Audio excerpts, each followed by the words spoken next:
Number 1 is improvised explosive device, जिसको आईईडीज भी बोलते हैं।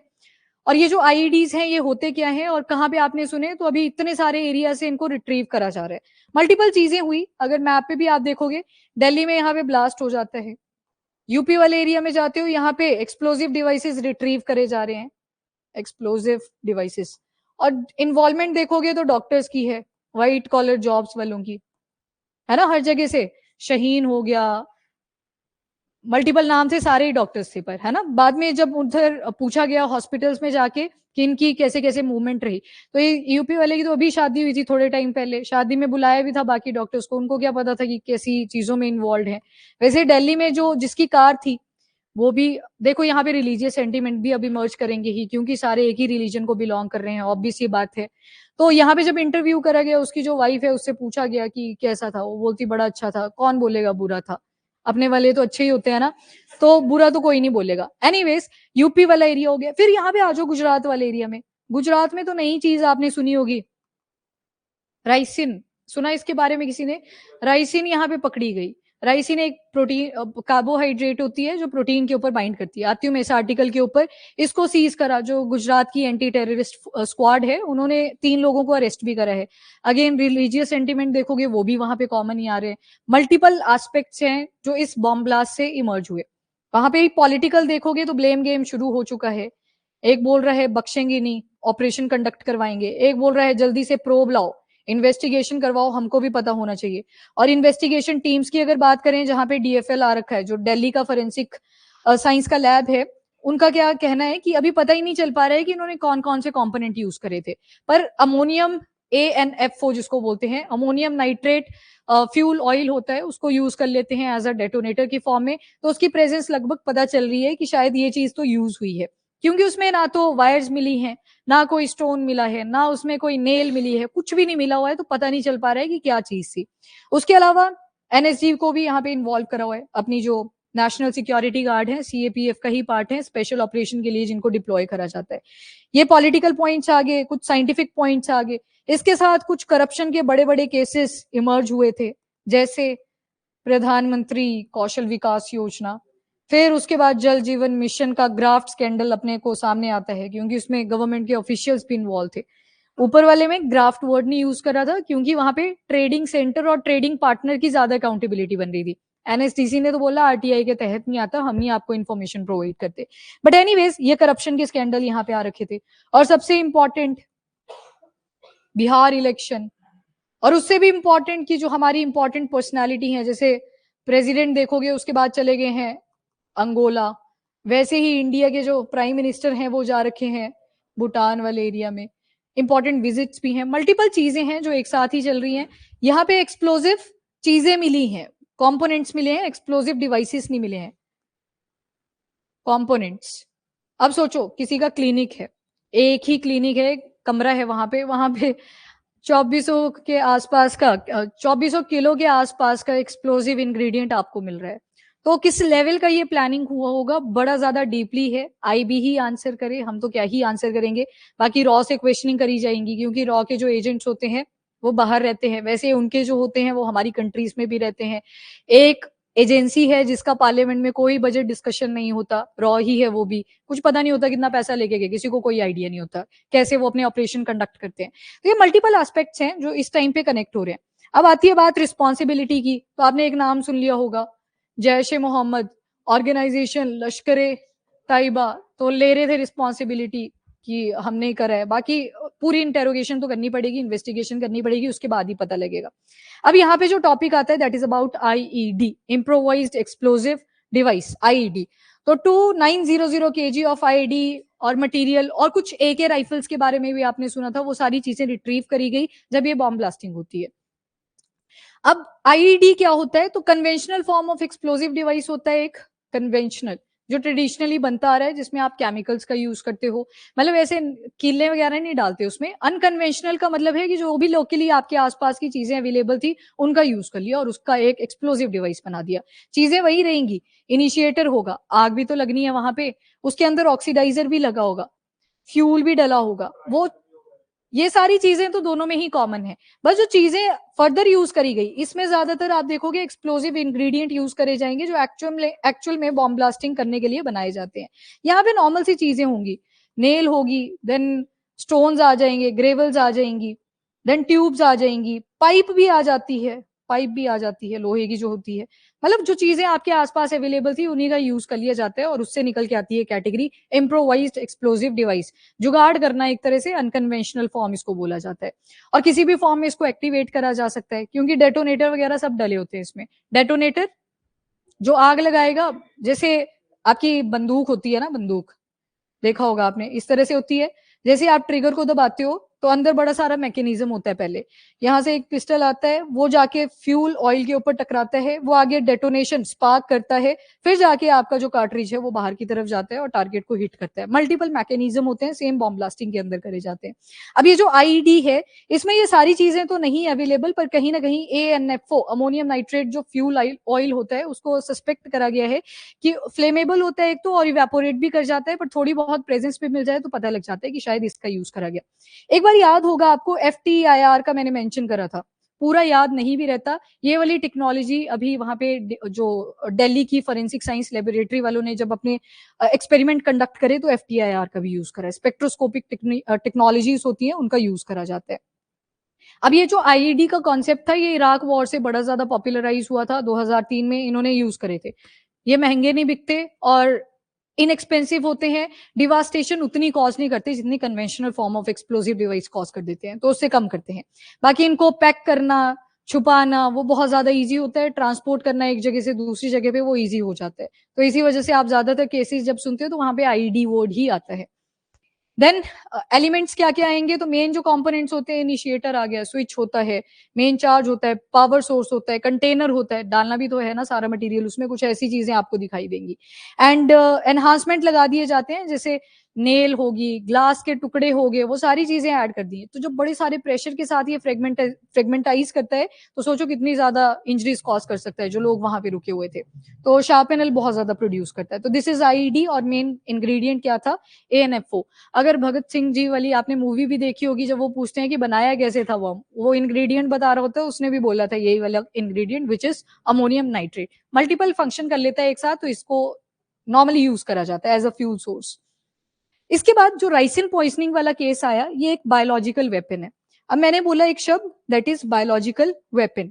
ये गुजरात से रिट्रीव हुआ। अगेन गुजरात से अगर रिट्रीव हो रहा है तो यहाँ पे तो एक ही बॉर्डर लगा हुआ है पाकिस्तान के साथ, फिर से नजर उसी तरफ घूम फिरा के चली जाती है, और फिर यहाँ पे इस्लामाबाद में बम फट जाता है, सुसाइड बॉम्ब था। और ये भी बोला गया कि शायद ये फिदाइन कर दिया बाद में। फिदाइन मतलब सुसाइड कर लो खुद ही, मतलब मर जाओ साथ में ही, वो वाली जो अप्रोच होती है उसको इसमें इन्वॉल्व करा गया था। अब ये जो गुजरात वाला एरिया है, यहाँ पे जाती है गुजरात की एंटी टेररिस्ट फोर्स, स्क्वाड भी जिसको बोलते हैं, और इन्होंने सीज करा है राइसिन को। अब ये राइसिन क्या है, तो एक बायोलॉजिकल वेपन है। ढंग से सुनना इसको, अब बायोलॉजिकल वेपन, वेपन की तरह आप किसी बायोलॉजिकल सब्सटेंस को यूज कर रहे हो। कैस्टर ऑयल के बारे में सुना है, कैस्टर जिसको आप अरंडी भी बोलते हो या रियुंडी भी बोलते हो, ये अजीब सा शब्द है आई नो थोड़ा सा, पर यही बोलते हैं, देख लेना हिंदी में जाके ऐसे लग के देखना। तो उसको यूज भी कर रहे हैं, सभी के घरों में भी अवेलेबल होता है, थोड़ा महंगा पड़ता है बट स्टिल अवेलेबल होता है। अब जो कैस्टर ऑयल है वो डेली दिनचर्या में आपके यूज में आ रहा है, नंबर 1। उसी कैस्टर ऑयल के जो सीड थे जिससे उस ऑयल को एक्सट्रैक्ट करा गया था, उसकी जो बाहर की पल्प होती है ना, उसमें एक टॉक्सिक कंपोनेंट होता है जिसको बोलते हैं राइसिन। राइसिन एक कार्बोहाइड्रेट है, मतलब कार्बन, ऑक्सीजन, हाइड्रोजन, उन्हीं चीजों का बना हुआ है ये भी।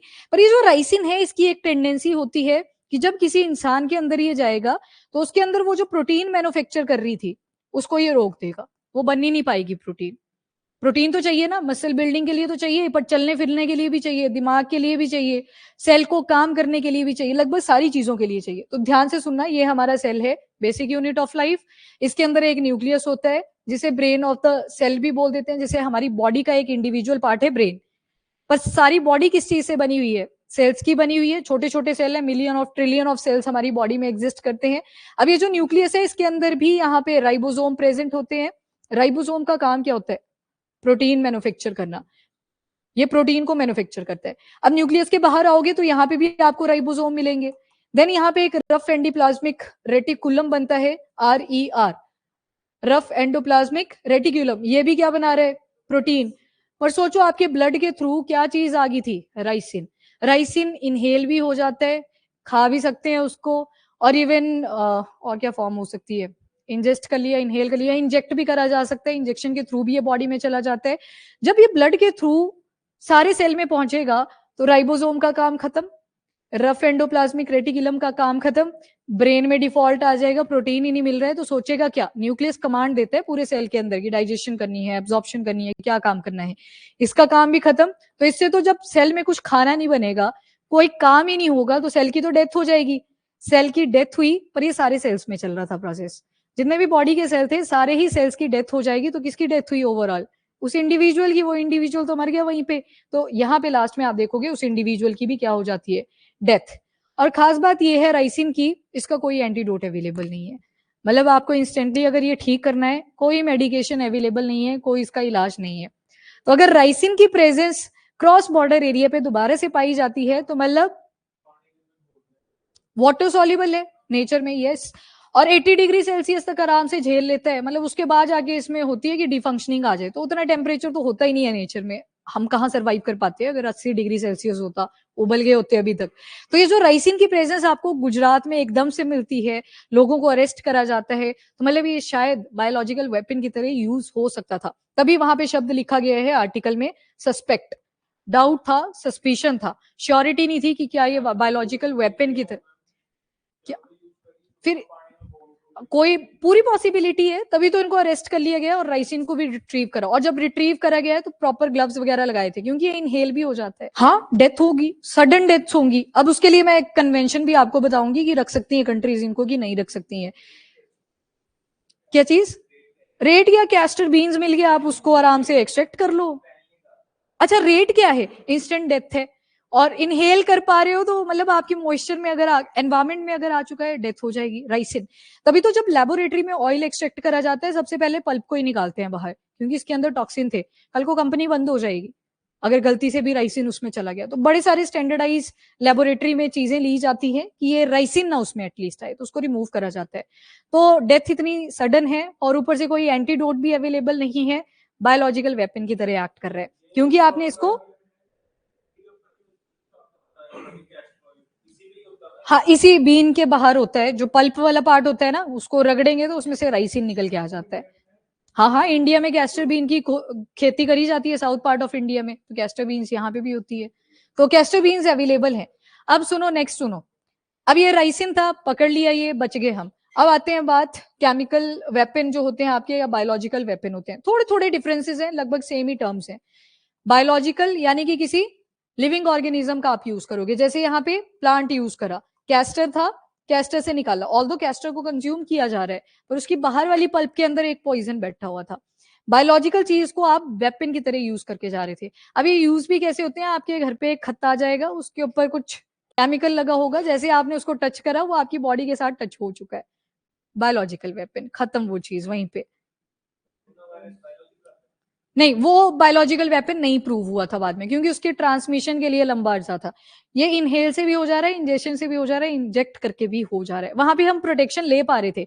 ये तो इनडायरेक्टली कैसे भी कॉन्टेक्ट में आ सकता है, मैंने बताया ना एग्जाम्पल, लेटर वाले केसेस हुए हैं पास्ट में, biological weapon, American case studies. अब हाँ, फ्लावर्स भी होते हैं, केरला में एक लेडी की डेथ भी हुई थी, मतलब शिवजी जी को चढ़ाया जाता है वो फ्लावर, फ्लावर का नाम नहीं स्ट्राइक कर रहा, कौन सा था, कौन सा, हाँ यस, धतूरा, तो शिवजी जी को भी चढ़ाया जाता है, वो गलती से कंज्यूम कर लिया था, उसके अंदर भी पॉइजन था। फ्लावर पॉइजनस है, सीड पॉइजनस नहीं है। तो प्लांट के भी मल्टीपल पार्ट्स होते हैं जो पॉइजन की तरह एक्ट करते हैं, कुछ कंज्यूमेबल भी होते हैं, तो वो चीज पता होनी चाहिए।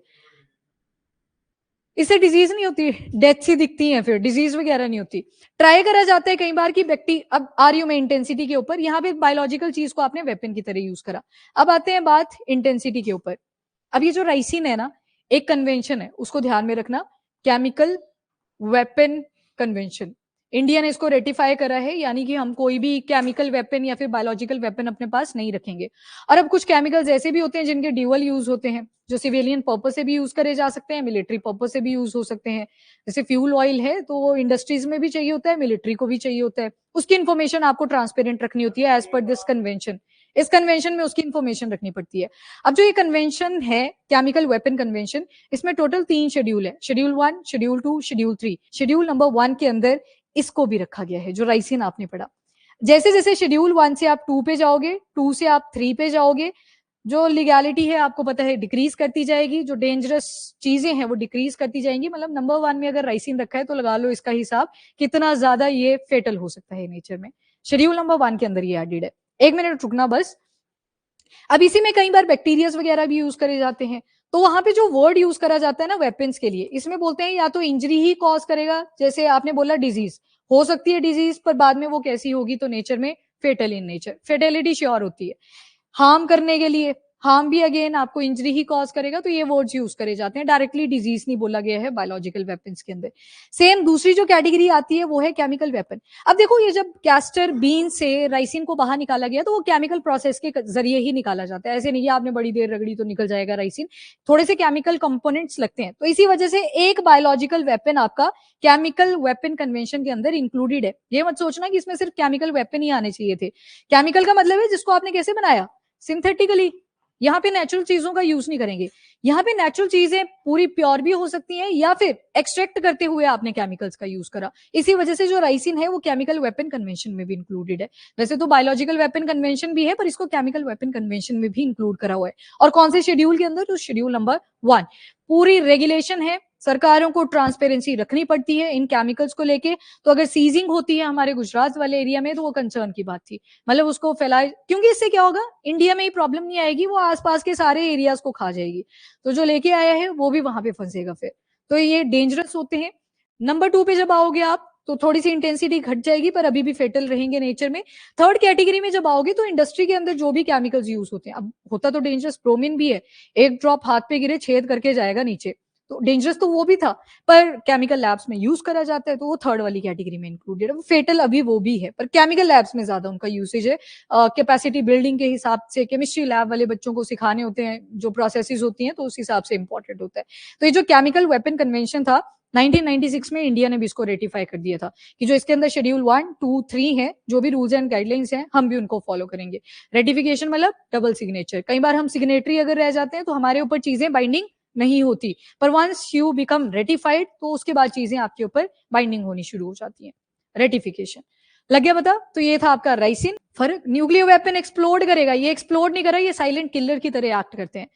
राइसिन लेटर पे लगा के किसी के घर के बाहर डाल दिया, उसने लेटर उठाया, वो कंज्यूम हो चुका है वहीं से, नहीं उसकी तो कैटेगरी देखो, उसमें एक्सप्लोजन हो रहे हैं, बिना एक्सप्लोजन के थोड़ी हो रहा।